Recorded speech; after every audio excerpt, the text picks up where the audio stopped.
انا عايز اروح اجيب لوكاكو. فاهم؟ عماد متعب بتاع سان شحاته ده لوكاكو بتاعه. فاهم؟ انا عايز لوكاكو. فانت متخيل اللعيب زي ده هو واثق قد ايه، مدرب قد واثق قد هو ايه ازاي مدرب؟ لا لا لا انا كلام بجد، هو ازاي واثق فيه كده؟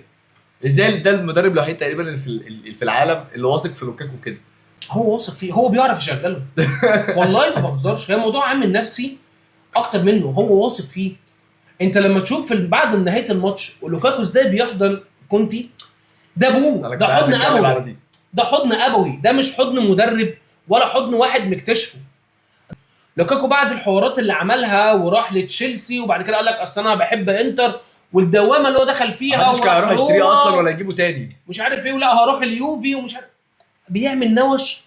خلاص انت كنت هترمي لوكاكو ده زي ما بالوتيلي عمل في نفسه في الحوارات والبتاع ده. اجوانه منقذه، اجوانه السنه بالظبط. دي مش اي فيرو بيجيب 10 اجوان وخلاص. بالظبط، هو وغير طلع له الاسيستات طبعا. طلع له في الاوقات اللي فعلا نابولي كان محتاجها، يعني جايب مش عارف 12 ولا 16 نقطه بال 10 اجوان دول. انت الجون الثاني هو جون اللي هو ده لوكاكو.